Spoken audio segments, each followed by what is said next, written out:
Buenos días, espero que se encuentren bien. Hoy continuamos viendo este apasionante tema del simbolismo.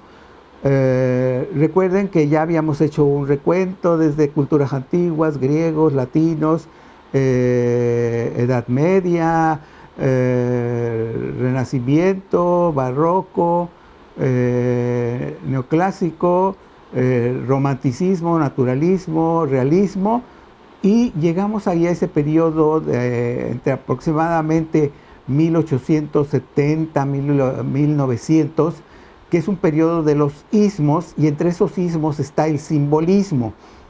Me he detenido particularmente en el simbolismo porque ya les había explicado yo que el simbolismo va a influir en toda la literatura que hoy en día se hace.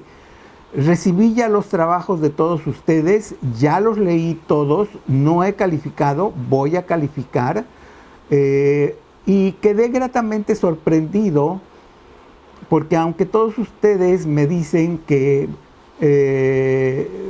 creo que no entendí o me gustaría que me lo explicara mejor, pero me dicen lo que sienten, por eso les había pedido qué es lo que entendían y qué es lo que sentían. La poesía simbolista normalmente no es para entenderse, es para sentirse. Entonces, cuando nosotros sentimos algo de los poemas simbolistas, es cuando mejor los estamos entendiendo. Déjenme poner un ejemplo. ¿Cuántas veces en nuestra cotidiana conversación hablamos de que, ay, no sé, estaba hablando con mi amiga y sentí como que no estaba a gusto conmigo?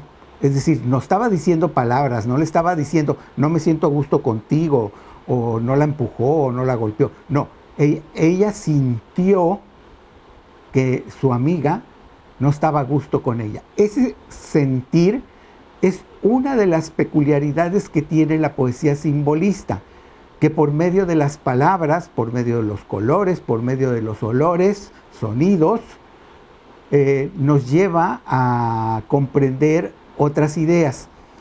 Vi las explicaciones que me dieron sobre el soneto en X. La mayoría de ellas me gustó. Yo supongo que algunos de ustedes pusieron que había ahí un funeral porque hay una urna donde hay unas cenizas, pero no creo que sea eso. Mi interpretación, si quieren escucharla, es la de una sala, como cualquiera, como la sala de tu casa, donde hubo ahí un grupo de personas, una en particular, que estaban angustiadas por algo, estaban fumando, y esa angustia se quedó y de alguna manera se comprimió en la noche cuando esa sala estaba vacía. Si algo tiene en particular este poema es que prácticamente no aparecen seres de a de veras. El único ser de a de veras que podría aparecer ahí sería el maestro, con mayúscula, y ese maestro sería el poeta. Por eso en este caso del soneto viene entre paréntesis. Dice, el maestro se fue a la laguna del Estigia o al río del Estigia, algo así. Tal vez nos está diciendo, bueno, el poeta está escribiendo esto, pero ya se le olvidó, o algo así que está diciendo, ¿no? Me gustó por ahí también, creo que es de Carla, si mal no recuerdo, que se tomó la molestia de ir a buscar el significado de ciertas palabras no usuales hoy en día, como la palabra lampadóforo. Me parece bien, pero en el simbolismo no es tanto lo que significa la palabra, sino lo que podemos sentir. ¿Cuántas veces cuando estamos leyendo, alguien dice, ay, pues yo leí lampadóforo, no sé qué es, pero me pareció así como cuando estoy durmiendo, o me pareció esto, me pareció lo otro?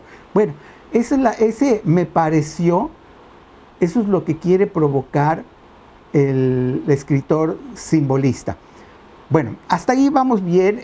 Si ustedes se fijaron bien en el soneto en X, está escrito de una manera, la forma, como con algo que ya conocemos, que es el soneto. 2 cuartetos, 2 tercetos, un título. Ese lo conocemos perfectamente. Lo que se nos dificultó fue entender el contenido de ese poema tan complejo. Pero los remito al otro soneto que está antes de ese, que es el de correspondencia, donde nos dice hay que fijarse en los olores, en los colores, en los sonidos. Entonces, bueno, ya estamos en este soneto, lo conocemos perfectamente, pero viene ahora un poema que es el parteaguas, es decir, es el poema que parte en dos la poesía de aquí para atrás y de aquí en adelante. Algunos de ustedes, no todos, trataron de explicármelo, algunos de plano, como Vania, se dio por vencida y me puso un telegrama diciendo no entendí nada. Bueno, es que no hay que entender, vuelvo a lo mismo, no tenemos que entender nada, tenemos que sentir. Pero en este poema en particular hay varias peculiaridades. Si ustedes tienen ahí su manual y tienen ya el poema de El golpe de dados, verán que es un poema que inicia con un gigantesco espacio en blanco. El poema, según yo he leído, tengo entendido que no fue escrito como está aquí, como si fuera un cuadernito, sino que fue escrito en una sola hoja larga, como si fuera un kakemono japonés, esos rollos donde escriben los japoneses y que los van desenrollando para ir leyendo. Creo que así fue como se escribió. Ahora, si habrán seguido la lectura de este poema, habrán notado que hay muchos espacios en blanco. El espacio en blanco, o la pausa, o la nada, es uno de los grandes descubrimientos del simbolismo. Aquí el espacio en blanco dice cosas que nosotros tenemos que interpretar según las palabras que tenemos. Pero un momento, acabo de decirles que las palabras ya no tienen significado. Entonces, ¿qué onda? Bueno, no tienen significado en función de un vocabulario convencional, pero sí tienen significado en un poema según como esté en su lugar. Recuerden, esto es un poema largo. Ahora, ¿cómo se lee este poema? Se puede leer toda la primera línea, que es enorme, larguísima, tal vez de, no sé, 300 palabras, o se puede leer, si ustedes ven en sus... voy a enseñar una de las páginas. Supuestamente estas son dos hojas, y se supone que debes de leer esto y luego debes de leer esto, pero no, tú puedes leer empezando por aquí y seguirte para acá, y luego regresar aquí y volver a leer aquí, y volver aquí y leer aquí, y luego de a lo mejor no te gusta y te sigues aquí y te sigues acá y terminas con esto de acá. Es decir, el poema da una serie de posibilidades de lecturas. Alguien me va a decir, ay, pero eso es muy enredado. Sí, eso es muy enredado, pero nos da la posibilidad de tener todo un mundo. Ahora, ojo con este poema. Este poema mete, esa es la palabra, mete entre sus versos el cambio de la tipografía, el cambio de las letras. No todas las letras son iguales.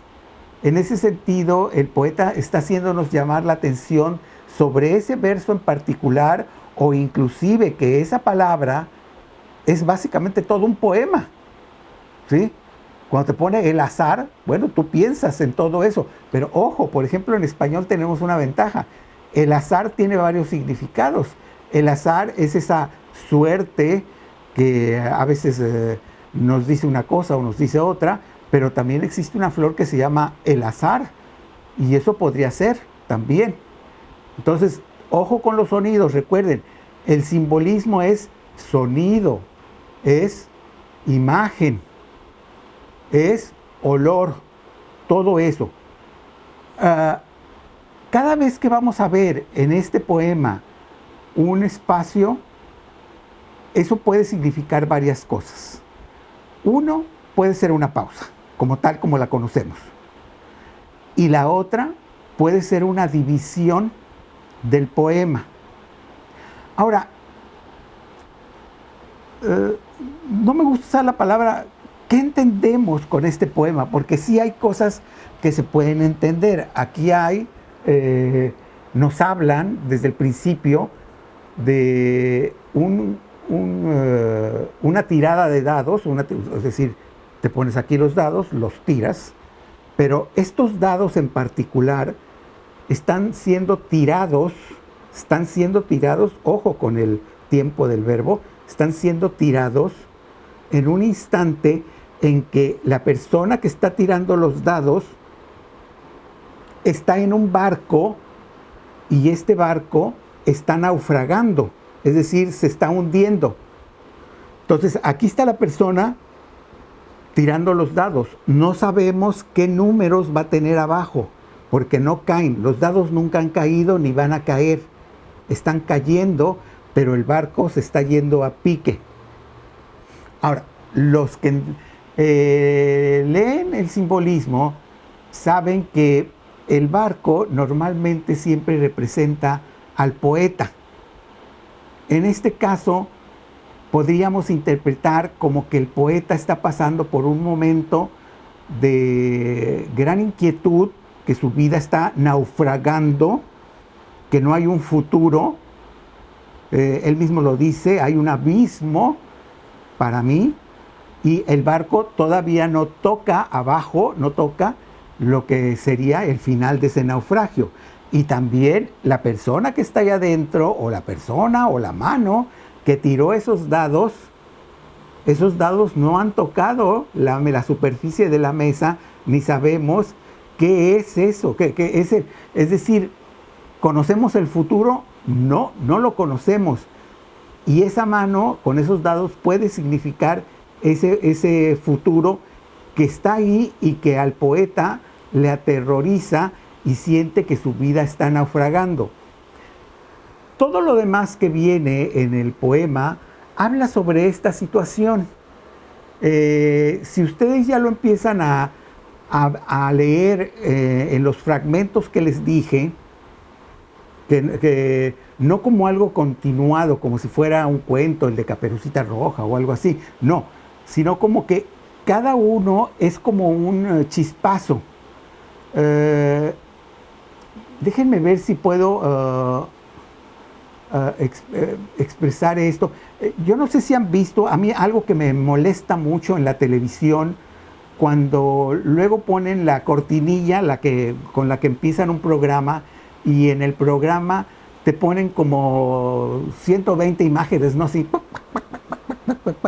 y aquí está un coche que se está chocando, y acá un avión que está cayendo, y acá la inundación, y acá una señora llorando, y y te ponen todas esas imágenes. Hagan de cuenta que este poema es eso.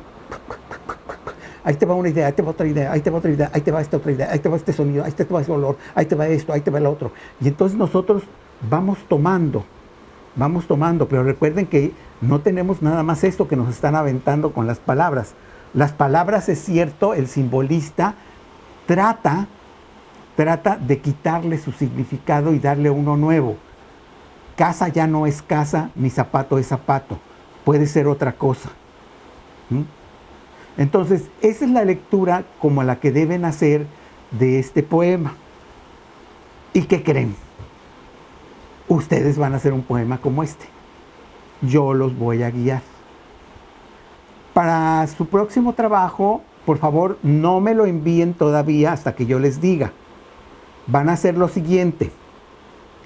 Van a escribir en 2-3 oraciones su biografía. Muy fácil. Fernando, nací en el puerto tropical de Tampico, soy pintor, soy escritor y ya estoy viejo. Eso es mi biografía, lo que yo quise poner de biografía, ¿sí? Pueden poner lo que quieran, pueden poner, me llamo Yeudiel y me gusta hacer pasteles y me gusta jugar con mi perro y quiero mucho a mi mamá y a mi papá, por decir algo, ¿sí? Bueno, eso lo van a poner en prosa. Acto seguido, partiendo de esto que escribieron,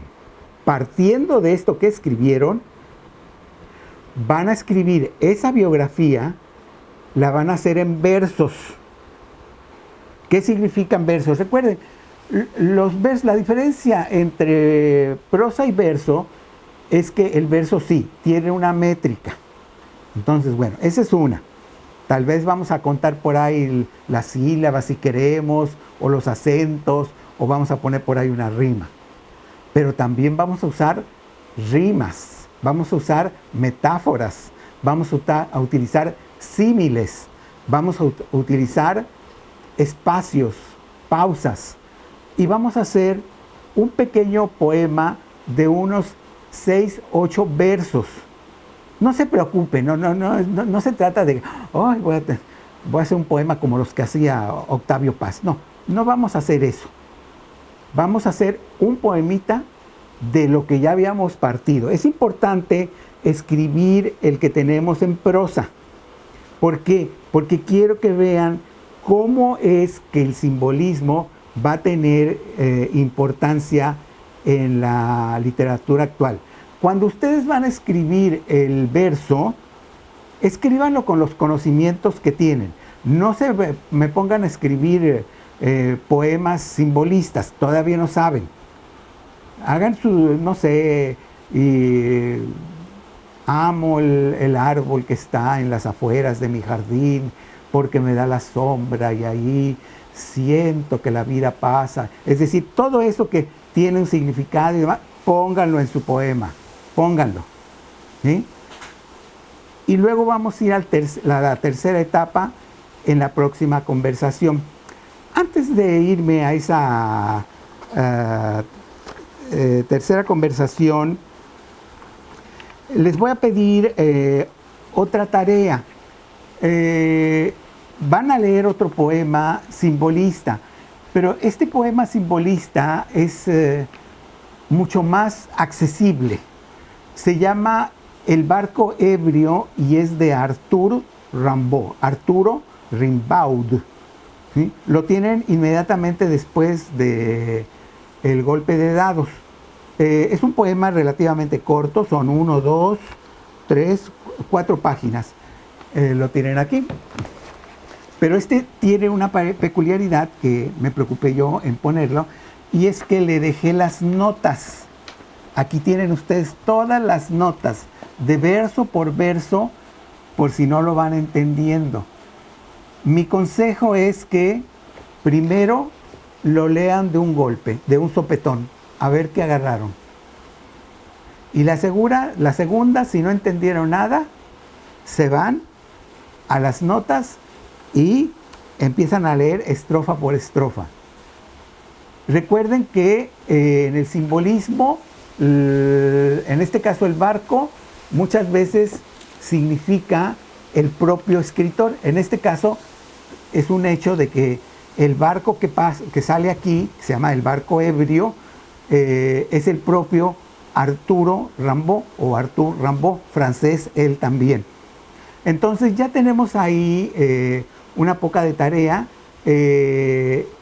Traten de escribir como la vez pasada, un pequeño resumen, un abstracto de 2 o 3 renglones, no necesitan más, diciéndome, de aquí en adelante tienen 2 posibilidades. O me dicen lo que entendieron, o me dicen lo que sintieron. Tienen la opción, no me tienen que poner las 2, pero díganme, yo entendí y órale, me echan el rollo. O yo sentí y me echan el rollo. Si quieren ponerme la de yo entendí y yo sentí, perfecto, no hay problema. Pero de unas 2 o 3 oraciones. Es un poema que les va a gustar. Al menos es uno de mis poemas favoritos. Me gusta mucho más que los otros 2 que hemos leído, aunque reconozco que los otros son mucho más importantes que este. Por el día de hoy he terminado. Les recuerdo que está mi correo para preguntas más señaladas. Con mucho gusto se los contesto. No se me desesperen, a veces me tardo un poquito, pero contesto. Gracias.